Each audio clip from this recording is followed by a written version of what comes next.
Hi folks, welcome to Nessytainment. For a reference, it is the 24th of January 2025. I'm testing a very old vintage lens, the Nikkor 70 to 210. This is the AF F4 to 5.6. Now it's a 5.6 N. That means it's not a D, okay? It's not an AFS. It's not an AFD, it's just the AFN. It's a very old lens, built in like the 90s, early millennia, I don't know the exact date, but that's doesn't matter. It's a vintage lens. These lenses are very beautiful, and I noticed on eBay they're not selling for as much as I expect. That's okay. I think that a lot of folks have forgotten how great this lens really is.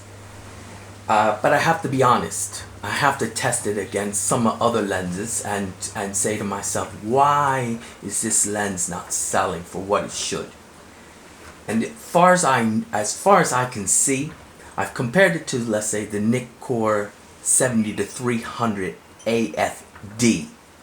Now that lens is built a lot lighter. It's made out of plastic, but it has a metal bayonet, which is nice. The 70 to 300 I think is a better lens because it has faster focusing. But when it comes to sharpness, this lens is sharp. But you have to think to yourself, why is this lens working so well and I see so many other people struggling? And there's a couple of things. Number one, is the lens clean and clear all the way through? Lift up your lens, zoom in and out, and point it at the glass, an open window, right? And look through the glass to see if it's clear all the way from front to back, clean and clear. Zooming in and out, but you have to open up the aperture blades. You have to open them up completely. So you have to put your finger in the back, open it up, and then look through it, then flip it around and look through it there too as well, to the other side. Don't ignore that sound, that's the dryer. Anyway, and make sure it's clean and clear. If there's fungus or there's balsam separation, that's not going to be good. That's good, and you'll see it. It looks cloudy, it looks fungusy, it looks sparkly.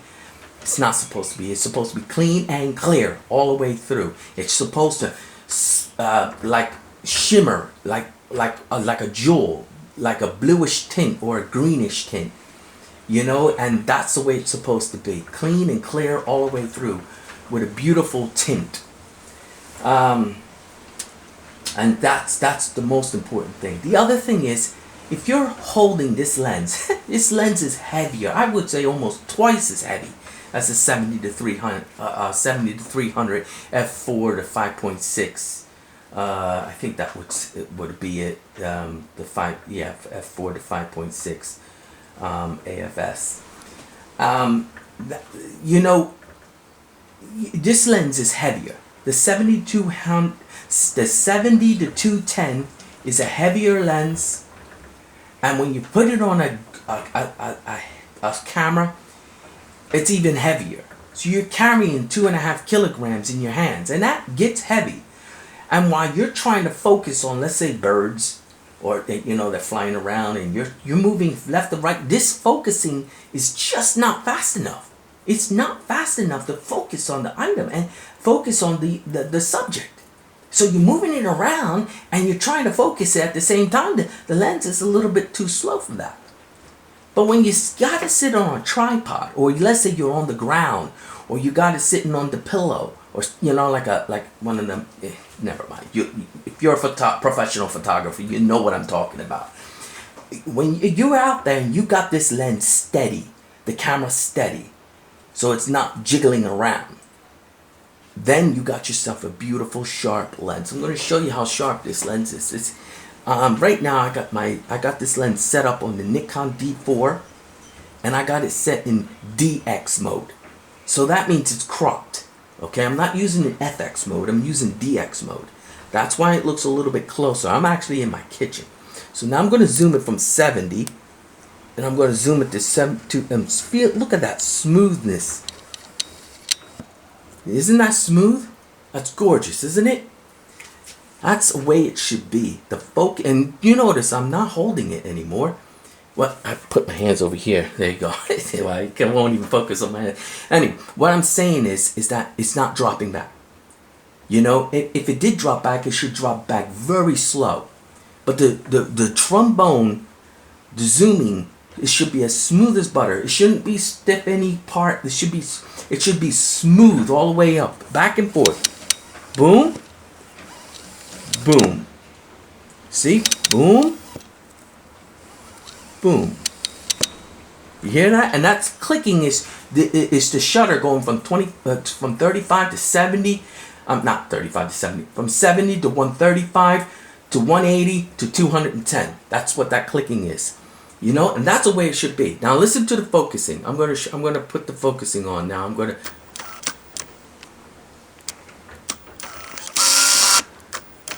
See, I got it out of focus. I'm focusing on my kitchen wall.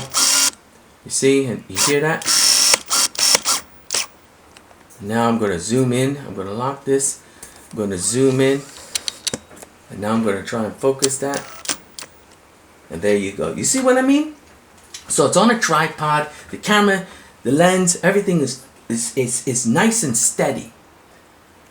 Because like I said, you're holding this lens, believe it or not, you're shaking all over the place. You're shaking because of the weight. And the longer you hold it, the heavier it feels. So that's the only downfall to this lens. It's a heavy lens, and with a good camera, you got a lot of weight. And the focusing is slow. It's as simple as that. It's a vintage camera. Not camera. It's a vintage lens. You know what I mean? We didn't improve on the focusing system for years to come. You know what I mean? Yeah, they're a lot faster now, but they're also, you drop it on the floor and it shatters in pieces. You know what I mean? This thing is built solid. You know? It could be used as a weapon. You're not supposed to be doing that. But you see what I'm saying? That they made these things to last. And that's why after 30 years, or 25 years later, this thing is still working as good as it was when it was first bought. Beautiful. So, is this lens worth a lot? I don't know. To the right person, using it for the right reason, I wouldn't use it for vlogging or vlogging or whatever you call it. I would use this for like film cameras, also digital DSLRs, but I would use it for photography only. I would stay away from videoing unless it's going to be, you're going to set up in like a little campground where you're nice and stable and you got a tripod and it's going to be locked on something, and then you can focus and you can change your aperture and you can do everything and nothing's going to be shaking or rattling anywhere or moving around or chasing or hunting things. You know what I mean? And that's all I can say about that. Anyway, folks, that's all I'm going to say about this lens. This lens is beautiful. And you have to make sure that if you are going to buy one of these lenses, make sure the glass is clean and clear. Make sure the focusing is nice and smooth. It should go zzz, zzz, zzz, zzz, you know, nice and clean. Manually, it should be nice and clean. And the zoom should be as smooth as butter. It should be a little bit stiff, but not, you know, stiff in any particular spot. It should be just stiff all the way through, like a knife going through butter. You know what I mean? Or a hot knife going through cold butter. You know, boom. Anyway, I'm going to leave it there, folks. Be good to yourself. Be good to your family. Be good to each other. All right? And take care of yourself. I'll see you next time. Oh, let me just zoom that back on that thing right there. Gorgeous lens. Bye.